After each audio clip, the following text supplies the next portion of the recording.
de amor, sobre él no vendrá ningún mal, y en sus alas feliz vivirá. Bienvenido, bienvenida. Un nuevo tiempo que empezamos en este canal, en esta emisión, donde vamos a tener bloques diferentes, nombres diferentes, pero el mismo espíritu, la misma palabra. Y vamos a empezar con un pequeño devocional, reflexión, bocadillo para el alma, como usted quiera llamarlo. Vamos a empezar, antes de iniciar otro segundo bloque, meditando acerca de la iglesia que Dios quiere, la iglesia de integridad, la iglesia enamorada del Señor, del Rey de Reyes. Vamos a empezar una serie de meditaciones en sucesivas semanas acerca de la integridad, la intimidad y, por supuesto, algo fundamental dentro de esta serie de mensajes, la autoridad que Dios quiere darle a su iglesia. Y para ello quiero empezar brevemente, unos minutitos, hablando de Esther. De una manera introductoria, como un preámbulo, la reina Esther y la reina Vasti. Desarrolla el libro de Esther la situación en la que se encontró un rey, el rey Asuero, donde nos dice la palabra de Dios que aconteció, Esther 1, que en los días de Asuero, dice, en los días de este rey, reinó este rey desde la India hasta Etiopía sobre 127 provincias. Así que dice que hizo un gran banquete en el versículo 3 a todos sus príncipes cortesanos, y teniendo delante de él a los más poderosos de Media y de Persia, gobernadores y príncipes de las provincias, para mostrar él las riquezas de la gloria de su reino, el brillo, el esplendor, la magnificencia de su poder, por muchos días, 180 días, pues estaba en su banquete, estaba en su esplendor, estaba en su publicidad, podemos decir, con sus invitados.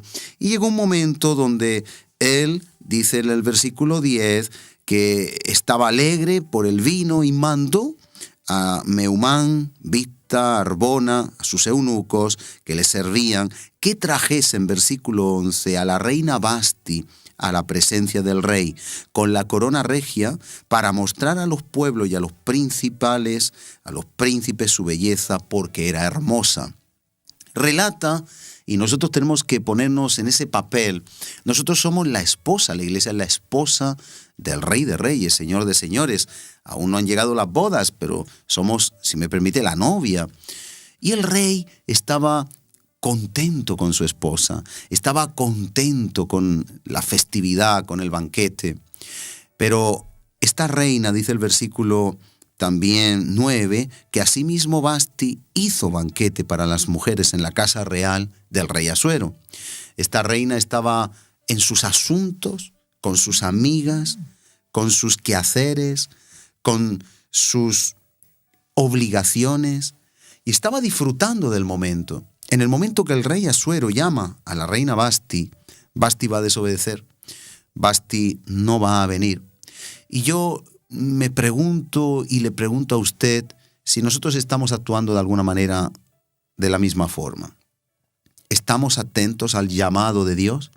¿Sabe que Dios nos quiere encontrar al empezar el día? ¿Sabe que nos quiere encontrar en cada momento?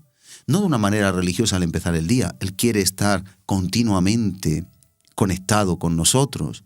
Nosotros necesitamos estar también conectados a Él. Por ese motivo, yo me planteo, ¿somos como Vasti o vamos a ser como Esther? A Vasti le costó un alto precio el no acudir al llamado del rey. Sigue el relato bíblico diciendo en el versículo 12, mas la reina Vasti no quiso.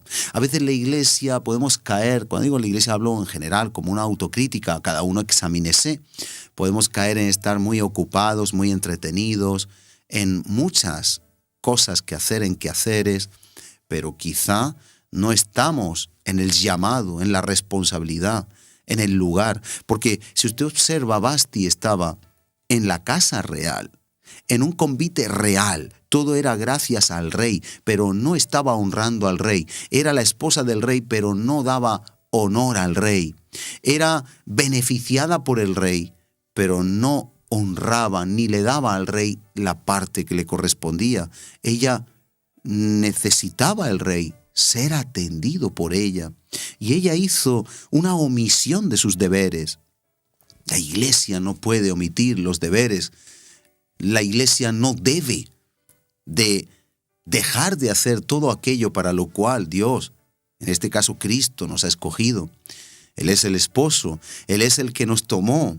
Y nosotros ahora no podemos estar en nuestros asuntos obviando y olvidando, demorando el llamado del Rey. Cada día, cada reunión en puntualidad.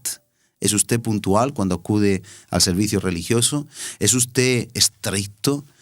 ¿Cumple usted fielmente con cada versículo de la palabra de Dios? Porque esta serie de mensajes nos van a llevar a una vida de integridad. ¿Somos íntegros para con Dios? ¿Somos íntegros en el secreto? ¿Somos íntegros cuando nadie nos ve? Así que la reina Vasti no quiso, porque ella estaba en sus asuntos, no en los del rey. Le importaba más su confort, su comodidad, su sueño, su vanidad, que lo que el rey estaba convocando. Y esto trajo una catástrofe para Vasti. Dice un poquito más adelante que el rey ofendido, pregunta en el 15, les preguntó pues qué habría de hacer con la reina Vasti según la ley, por cuanto no había cumplido la orden del rey Asuero.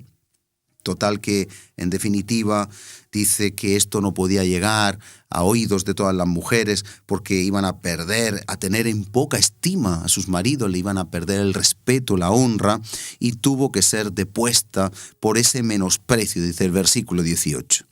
En el versículo 19 dice que tiene que salir un decreto real para que Vasti no venga más delante del rey, sino que otra reina, dice, mejor que ella, pueda estar delante del rey. En este caso es cuando va a entrar en escena la reina Esther. Una persona diferente, una persona que valora al esposo, una persona, como vamos a ver ahora, que se pone lo mejor para el esposo. Y esa es la iglesia de este siglo, esa es la iglesia de este tiempo. En un periodo un tanto oscuro, donde tantas influencias, doctrinas están infiltrando, donde tantas cosas están llegando, donde tanto libertinaje fuera de la iglesia estamos viendo en este mundo, el aborto, la especie humana atacando a su propia especie, donde estamos viendo que se están perdiendo toda moral, toda buena costumbre, se está perdiendo toda identidad que la raza humana siempre ha tenido como valores. Ya todo vale, ya en los programas de televisión vemos una perversión impresionante, increíble, inaudita. Sin embargo, la reina Esther, que aún no ha sido nombrada reina, tiene la clave del éxito para agradar al rey. Y la iglesia de hoy también tiene la clave del éxito. Relata en el capítulo 2 que sosegada la ira del rey Asuero, dijeron los criados, busquen para el rey, versículo 2, jóvenes vírgenes de buen parecer. Así que en el 4 dice, y la doncella que agrade a los ojos del rey, reine en el lugar de Vasti. Iba a haber alguien que iba a satisfacer la necesidad del rey. Esa necesidad ya no solo es una necesidad fisiológica, física, es del alma, es del espíritu, es de la emoción, es de lo más profundo del corazón. Así debe de ser no solo toda esposa, todo esposo en la relación conyugal, en el hogar, sino también la iglesia para con Cristo. Y entonces en el relato, y es a donde voy ya concluyendo esta introducción, dice que sucedió, versículo 8, que se divulgó este mandamiento y el decreto, y dice que Esther también fue llevada a la casa del rey, al cuidado de Hegai, guarda de las mujeres, este eunuco, y la doncella agradó a sus ojos y halló gracia delante de él. Dice, por lo que hizo darle prontamente atavíos y alimentos, y le dio también 7 doncellas especiales de la casa del rey, y la llevó con sus doncellas a lo mejor de la casa de las mujeres.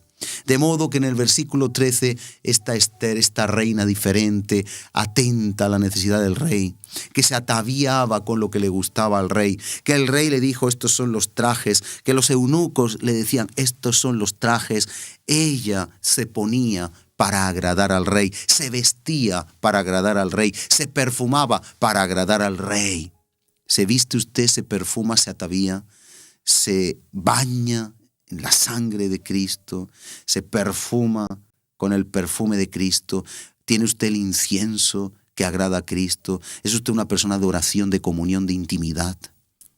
Y nos dice, versículo 13, entonces la doncella venía así al rey, todo lo que ella pedía se le daba para agradar al rey, para venir ataviada con ello desde la casa de las mujeres hasta la casa del rey. Y termino en el 15.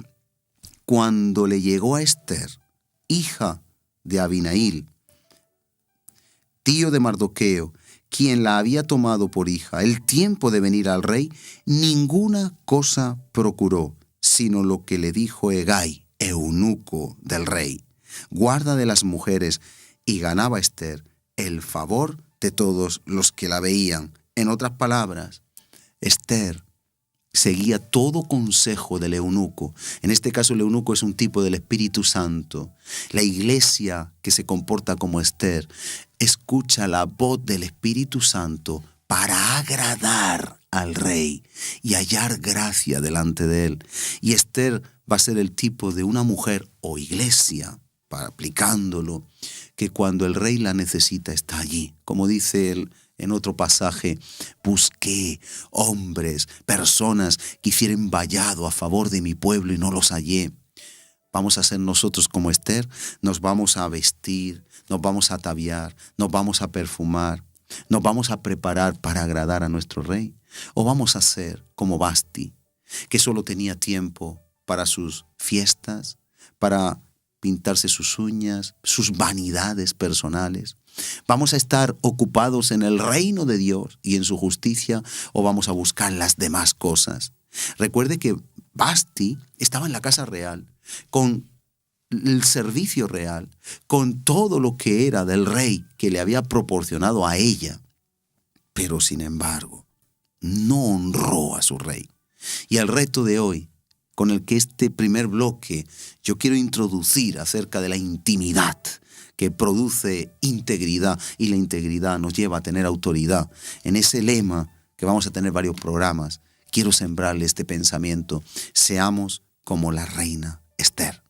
Levantemos una iglesia como Esther, atenta a la necesidad del rey, atenta a lo que agrada al rey.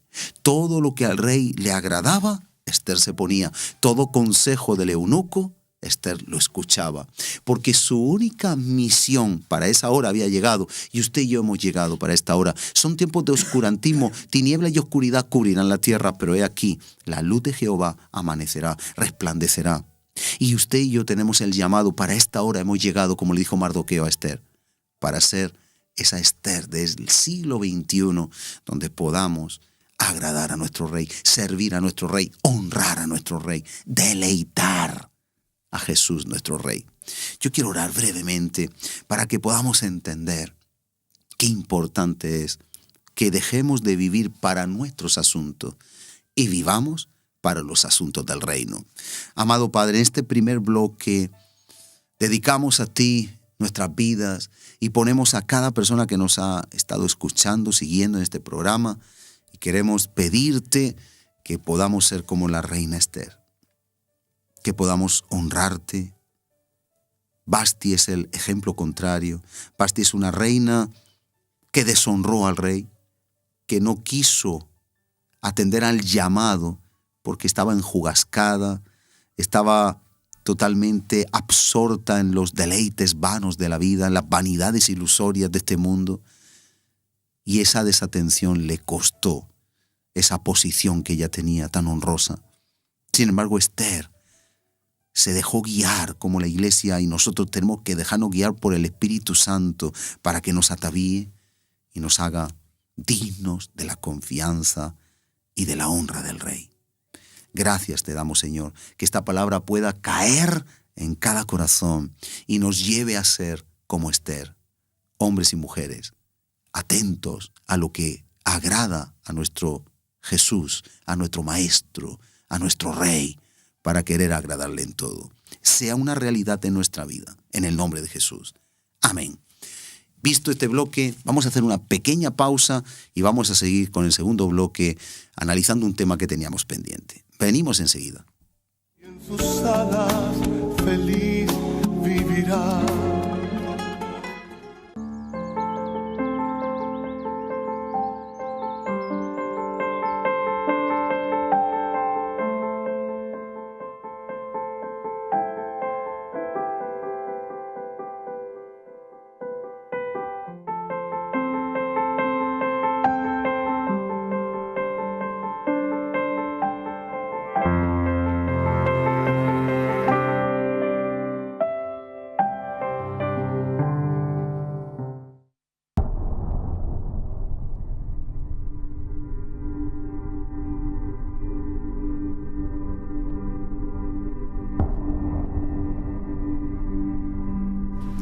Antiguamente los agricultores salían al campo con 2 burros y ponían uno más fuerte y otro más débil para que el más débil aprendiera. Sabes, muchas veces nosotros también ponemos yugos, cosas que nos atan, cosas que nos amarran. Me acuerdo de mi padre que era alcohólico y llegaba a casa y él decía, mira, ya no voy a tomar más. Y sabes, siempre llegaba y tomaba más. No podía escaparse del yugo del alcoholismo que él tenía puesto porque estaba atado a algo más fuerte.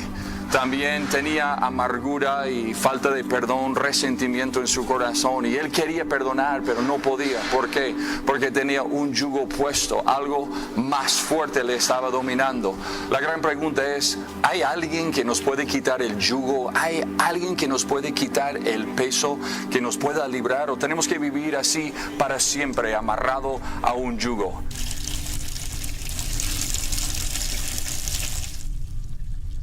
¿Sabes? Dios vio nuestra situación.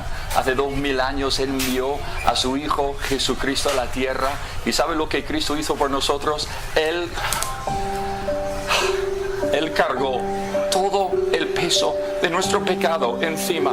Y sabes, en esta cruz Él tomó nuestro pecado, y cuando murió por nuestro pecado y resucitó de la muerte, Él quitó el yugo de pecado de nuestras vidas. Y sabes, hoy Él está a la diestra del Padre, y sabe lo que hace. Él está intercediendo, está orando por nosotros, y Él está extendiendo su mano, y Él está diciendo, si tú quieres, tú puedes venir a mí, el que está cansado y cargado, y yo os puedo hacer descansar. Él te puede quitar el yugo, Él puede romper las ataduras, pero tienes que venir a Él con un corazón arrepentido, venir a Él con fe en el corazón, y Él te puede dar una nueva vida. No esperes hasta mañana, hazlo hoy, porque es urgente. Cristo quiere liberarte.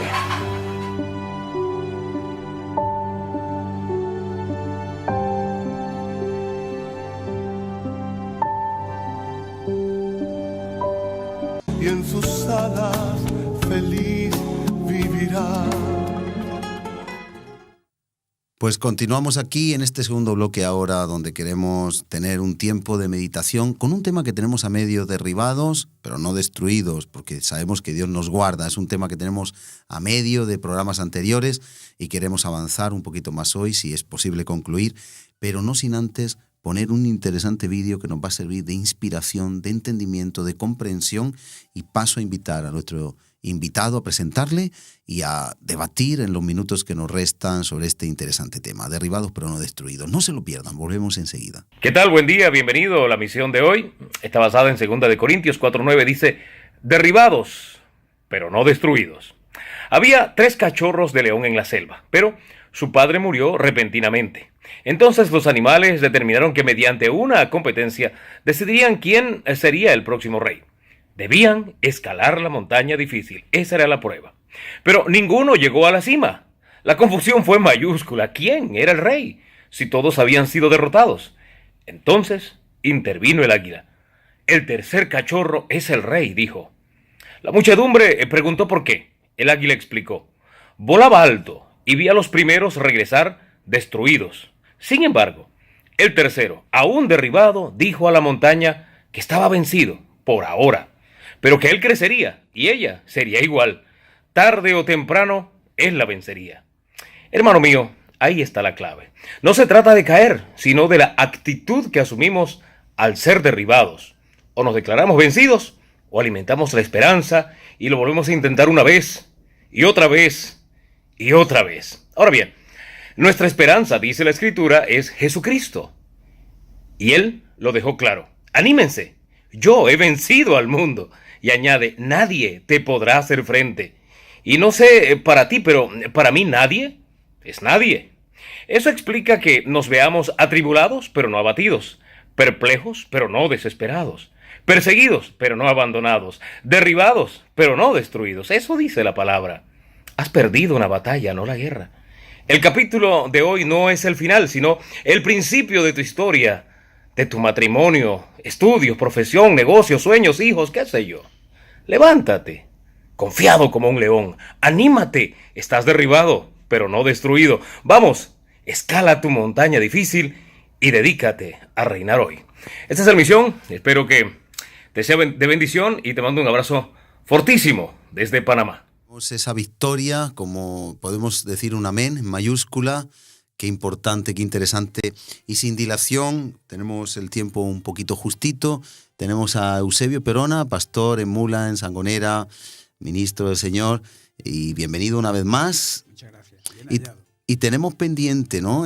Como bien decía este siervo, derribados pero no destruidos. El problema continuará, pero en la misma medida, en el mismo tamaño, pero nosotros vamos creciendo, vamos aumentando y vamos consiguiendo otros retos, ¿verdad? Ten en cuenta que este pasaje o este tema está basado en el apóstol Pablo escribiéndole a la congregación cristiana de los Corintios, ¿no?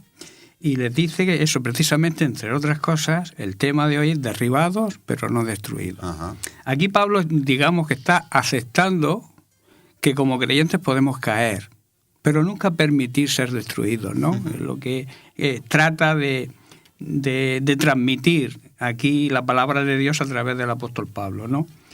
Sabemos que la intención del enemigo es hacernos caer primero, porque para derribarnos primero tiene que hacernos caer. O sea, claro, nos pone las trampas, nos pone los lazos para que tropecemos y caigamos, ¿no? Pero nosotros, dice Pablo, tenemos que conocer las artimañas y lo que Satanás quiere hacer, ¿no? La palabra derribado, para que nos demos una idea, significa echado en tierra, ¿no? Que muchas veces, pues quizá por el descuido de muchos creyentes, por el descuido de la intimidad con Dios, nuestra relación con Dios, podemos llegar a caer, ¿no? Pero destruido significa reducido a cenizas, o sea que no tiene vuelta atrás, no recomposición. Claro, correcto, que es precisamente lo que el enemigo quiere. El enemigo quiere, además de hacerte caer, que es lo primero, destruirte después, ¿no? Y aunque cueste reconocerlo, en estos problemas, en estas situaciones, la Iglesia juega un papel importantísimo, ¿no? Que es, la Iglesia está llamada a restaurar y a edificar, ¿no? Claro, amén. El tema del mesón, del buen samaritano, ¿no? En un mesón hay cuidadores, hay gente que sirve, que atiende. Pues ese es el trabajo de la Iglesia en este tiempo para aquellas personas que de alguna manera caen, para no permitir que el diablo las destruya, ¿no? En este caso existen dos actitudes, digamos, de los creyentes, ¿no? Una actitud es una disposición de ánimo, una actitud es una intención que tenemos de hacer las cosas de una forma o de otra, o sea que depende, nuestra actitud viene a ser como nuestra voluntad, ¿no? O sea, lo que tú quieres hacer.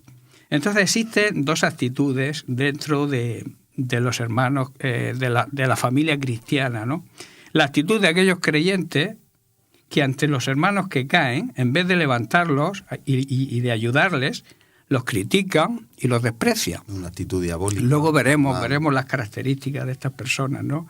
Entonces se basan en que tienen razón y se creen súper espirituales, y en vez de hacerlos que avancen en el Señor, en vez de acercarlos al Señor, porque se han apartado, porque cuando hay una caída es porque te apartas del Señor. Claro. Entonces, en vez de atraerlos de nuevo a través de la exhortación con un espíritu de mansedumbre, que luego veremos también, los alejan. Entonces, y la pregunta luego es las preguntas que solemos hacernos: ¿por qué fulanico, por qué muchos creyentes que estaban en el Señor, de momento se vuelven a su antigua manera de vivir?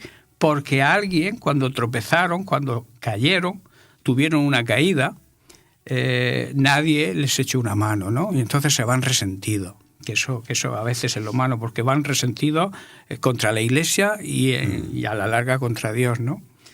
Entonces, la segunda actitud es la de aquellos que en determinado momento han caído y en vez de recibir esa ayuda, fueron menospreciados. Y veremos cuál es la actitud correcta, porque vamos a tratar las dos actitudes, la incorrecta y la correcta, ¿no? Hay puntos a destacar que estuvimos viendo por encima. El primer punto a destacar es que todos estamos inclinados, tenemos la tendencia a caer. Claro. El apóstol Pablo en 1 Corintios 10:12 dice: así que el que piense que estar firme, que esté firme, mire, o que está firme, mire, tenga ojo, cuide de no caer. Y en 1 Pedro 5:8 también dice: ser sobrio y estar en vela, velad, para que vuestro enemigo, el diablo, como león rugiente, está ahí pendiente a quien va a devorar, ¿no? En ningún caso el pecado, digamos que es justificable ante Dios ni ante los hermanos, pero lo que sí tenemos que hacer es Dios nos ha llamado a restaurar, a ser restauradores y no destruidores. Por eso Pablo dice, derribados, pero no destruidos, ¿no? El segundo punto que estuvimos viendo también por encima, otro punto a destacar es que un cristiano que destruye no es un cristiano auténtico, no es un cristiano verdadero, ¿no? Juan 10:10 dice que el ladrón no viene sino para hurtar, matar y destruir, ¿no? Dice, pero yo he venido para darles vida y vida en abundancia, ¿no?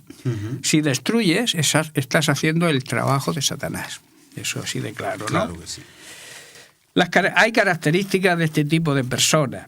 Primero, los primeros son los primeros en ver los errores de los demás. Este tipo de personas, de hermanos que critican, que rechazan al pecador, que incluso lo desprecian, son los primeros en ver los errores ajenos, pero los suyos nunca los ven. O sea, cuesta mucho ver tus propios errores, pero es muy fácil ver los errores de los demás. Se gozan, se deleitan en andar criticando y proclamando los errores del hermano, ¿no? Pero porque hay una insensibilidad. Claro, el pecado correcto. está en ellos, ellos piensan que no están pecando, se ha hecho un corazón insensible y no se percatan Corazón que lo que duro, están que haciendo, y no se percatan que lo que están haciendo es destruir. Es destruir. Porque están en esa difamación o infamia, lo que están es asesinando la reputación Están y el honor matando, de alguien. Claro, correcto. No de una manera literal. El humana. chisme y la crítica tiene que ser arrancada de la Iglesia, Claro. porque eso destruye, ¿no? Además, ya lo advierte el Levítico 19, versículo 16, dice,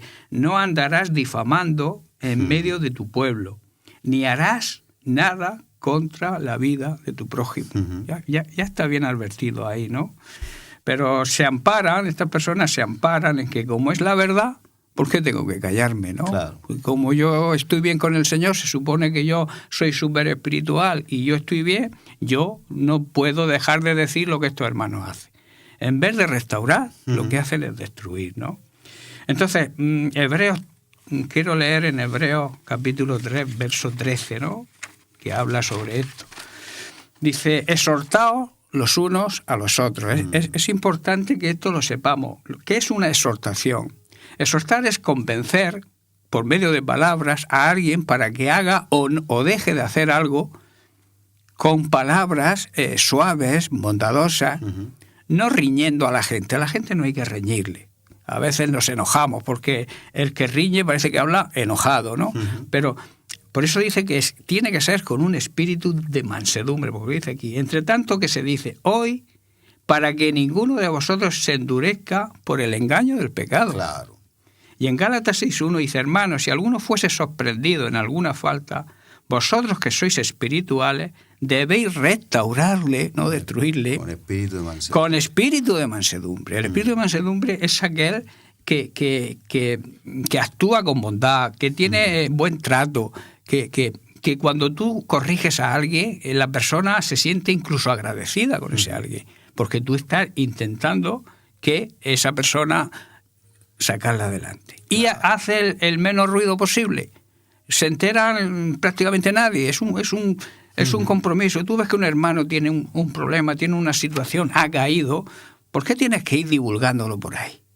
Acláralo con él. Claro. No involucres a terceras personas porque luego se va cambiando todo. O sea, lo que es una pequeña cosa, al principio cuando pasa por 3 oídos, se va deformando. Se va deformando la información. por completo. Por eso dice, sorprendido, si alguno es sorprendido en alguna falta, o sea, cae, vosotros que se supone que sois espirituales, restaurarle con espíritu de mansedumbre, considerándote a ti mismo, o sea, pensando en ti, no sea que tú también caigas. Claro. Y cuando tú caigas, ¿qué vas a esperar de los demás, no?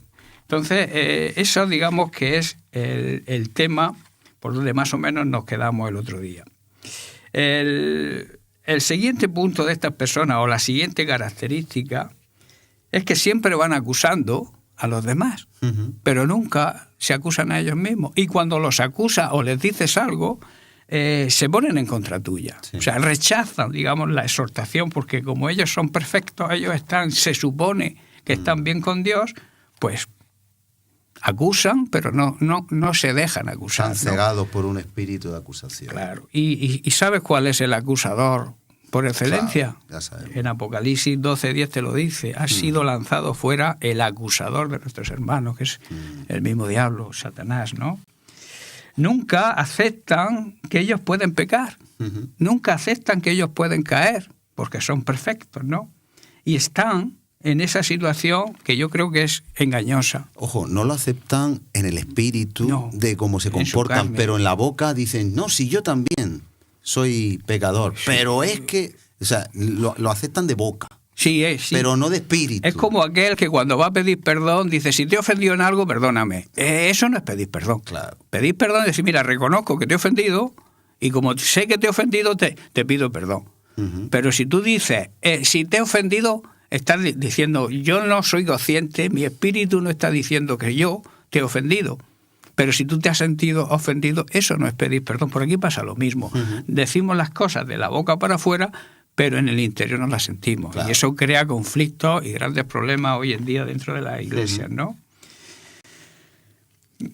La mansedumbre, que hemos dicho antes, es un fruto del Espíritu Santo. Claro. Y se supone que si tú estás bien con el Señor, estás bien con Dios, eres un nacido de nuevo como tiene que ser, tienes que tener el fruto del Espíritu Santo.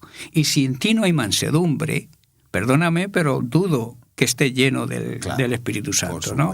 Entonces, y sabemos cuál es el fruto del Espíritu Santo. Lo tenemos en Gálatas 22 al 23, Gálatas, que empieza por el amor, ¿no? Que digamos, yo digo que el amor es como el cemento que une todos los ladrillos de la iglesia, ¿no?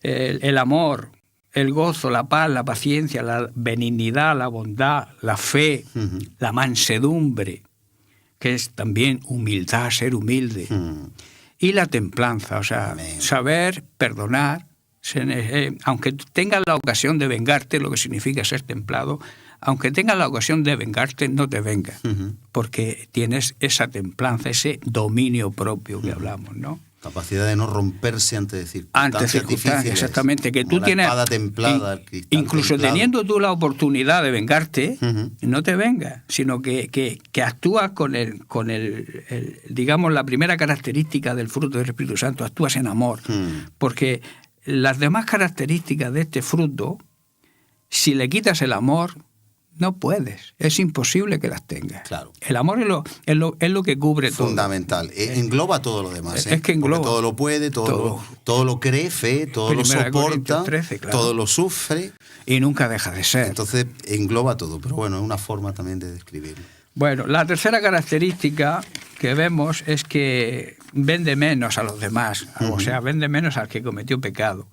Y lamentablemente hay ciertas personas que tienen el descaro de autollamarse cristianos, que lo dicen a bombo y platillo, y ven de menosprecian al pecador.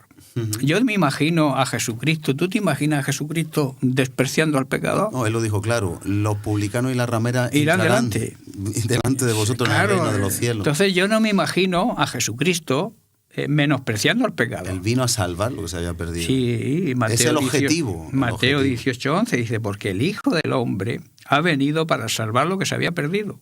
Y en Lucas 19:10 también lo dice lo mismo, porque el Hijo del Hombre vino, añade, buscar y a salvar lo que se había perdido. Amén. El mundo está perdido sin Cristo. Sin Y duda. entonces Él vino a buscarlo, ¿no? Y entonces, ¿qué sería de nosotros si Jesucristo nos hubiera menospreciado antes de conocerlo, ¿no? Pues, Y qué triste olvidar. por eso yo no concibo a hermanos que menosprecien a las personas que caen por debilidad, porque por falta de conocimiento a lo mejor, porque todavía no han crecido lo suficiente, no han madurado lo suficiente para saber huir de la tentación. Entonces, no se concibe que haya hermanos que desprecien al pecador, ¿no? Y qué triste olvidar de qué cantera hemos sido cortados, correcto. porque la palabra nos habla de eso, dice, no olvidéis de qué cantera habéis sido cortados. Nosotros tenemos que ser conscientes Claro. de que somos polvo y de que si alguien pecó, cayó, pues ahí tenemos que estar para levantarle, restaurarle, ayudarle. Claro. Y que nadie está libre, nadie, absolutamente nadie. Eso nos hace tener una prevención que sea eficaz ante el pecado. Pero tú sabes de dónde nace eso, del egoísmo. Claro, el egoísmo, o sea, el ponerte a ti por delante. O sea, cuando tú hablas con una persona y solamente repite yo soy, yo quiero, yo. Está presente, el ego está por delante, ¿no? El Señor. Y el ego representa nuestra carne. Y nuestra carne, si no está sometida al Espíritu, no podemos ser usados por Dios. Claro. Por mucho que te creas que tienes un superministerio, si tú no eres humilde, no puedes ejercerse. Dios no te puede utilizar, en otras palabras. A lo mejor tú tienes un gran talento, tienes un gran don. Dios quiere usarte en un gran ministerio. Pero antes tienes que cuidar tu ego. Tienes que ser humilde. Y hay casos en la Biblia. Moisés tuvo que también aprender 40 años. 40 años en el desierto. Tuvo que aprender con humildad. Con capacidad, y tuvo que desaprender lo que aprendió. Claro, él venía de ser hijo del rey. Claro. Del faraón. Prepotente, entonces, orgulloso, egocentrista. Lamentablemente muchos cristianos Y así. tuvo que llevarlo 40 años. 40 años estuvo en el desierto, ¿no? Para aprender humildad, para luego poder Dios utilizarlo. Claro. Y lo como utilizó el hombre grandemente, más ¿no? manso, pasó de ser un hombre agresivo, homicida, a ser el más manso de la tierra. Claro. Y Dios tenía una duele, comunión cuesta. continua con él, pero cuesta. A él le costó 40 años, a otros les cuesta toda la vida. Y se mueren, parten con el Señor, o se van donde se tengan que ir, y siguen ahí con su orgullo. La Biblia dice que Dios levanta al humilde. Lo exalta. Y lo exalta, lo levanta. Y achaca al orgulloso. Claro. Pero es que el orgullo tiene otro problema. Que el orgullo te lleva a la soberbia, a creerte mejor que nadie, a querer ser preferido ante los demás. Entonces esa soberbia te va alejando cada vez más de tus hermanos y de Dios. Y te puede llevar incluso a la rebeldía. Claro. Y la rebeldía es el pecado de alta traición. Ya lo cometió Lucifer, el ángel malbello que había en el cielo, que luego fue Satanás, se rebeló contra Dios. Era el número 2 en el cielo, pero quiso ser el número 1. ¿Cuántas veces ocurre eso dentro de las congregaciones? Que las personas quieren ocupar el sitio de otra persona, cuando Dios quizá no te haya capacitado para eso. O no es el tiempo. Igual sí podría ser. Pero la Biblia dice otra cosa, otra característica del fruto, y es la paciencia. Y la paciencia es saber esperar, por mucho que desees algo, saber esperar al tiempo del Señor. Unido a la fe.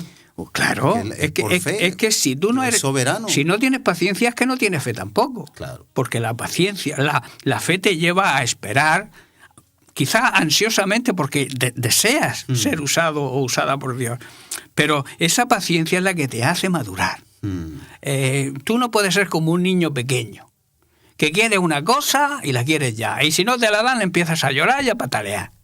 Así hay muchos creyentes. Sí. Entonces tenemos que tener cuidado con eso, porque el fruto del Espíritu Santo, las 9 características, tienen que estar por completo dentro del creyente. Sin duda. No puede faltar ninguna. Amén. En el momento que te falte algo, ya no tienes la plenitud, ya no tienes la llenura.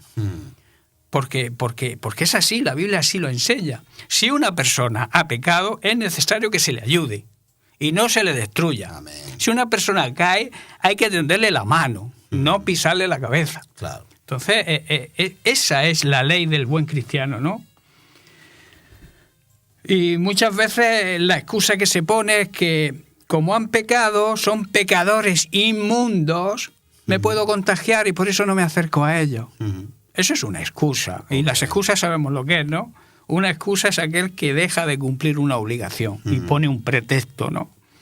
¿Acaso Dios actúa así con nosotros? Pues no, si no, no estaríamos donde estamos. Eso está claro. ¿Acaso Dios te juzga antes de darte una oportunidad? Dios siempre es un Dios de oportunidades. Yo lo digo siempre. Dios siempre tiene una oportunidad para aquel que se arrepiente de verdad.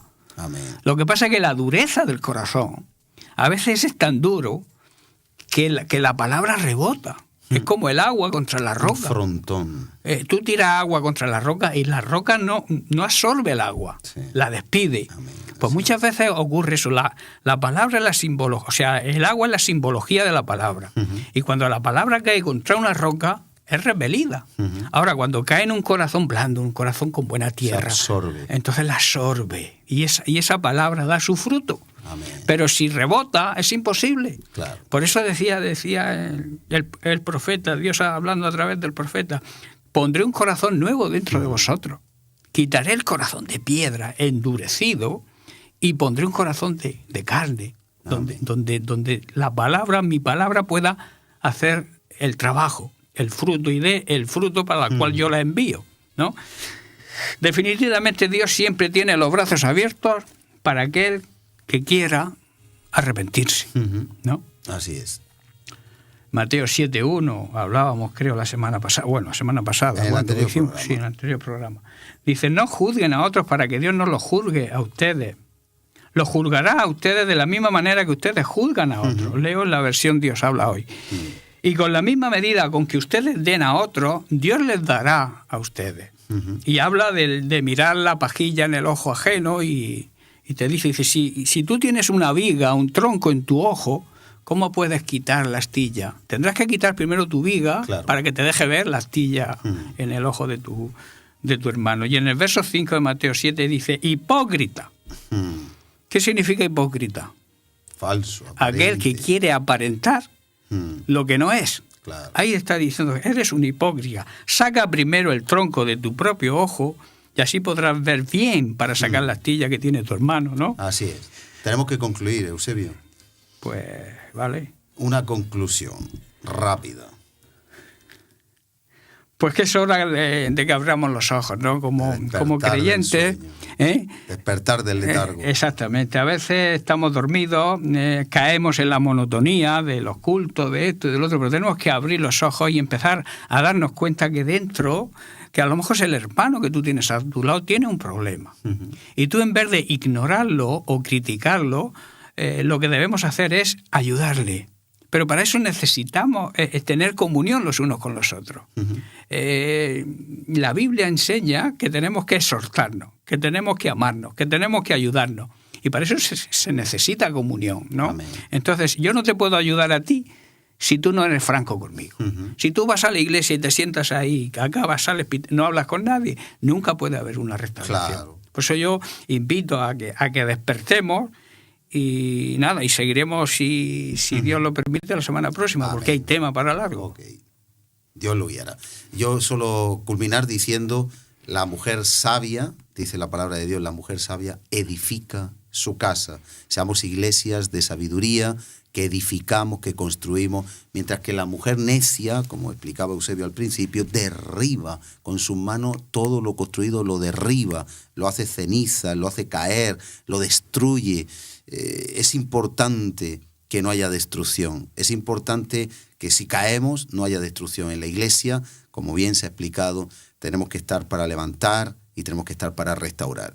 Y si usted no lo ha hecho así, es un buen momento para pedirle a Dios que cambie nuestra mente, nuestro corazón. Y si usted se encuentra caído o caída y no ha encontrado o ha creído no encontrar ese apoyo, también podemos orar en este momento rápidamente. Señor, te damos gracias por lo que hemos compartido y queremos pedirte por los que han caído para que sean restaurados, levantados, porque se pierde una batalla pero no la guerra, y al mismo tiempo por aquellos que han podido estar juzgando, de alguna manera actuando en contra de tu corazón, de tu espíritu, menospreciando, apartándose de personas que quizás están arrepentidas y no ha habido un corazón para entenderlo.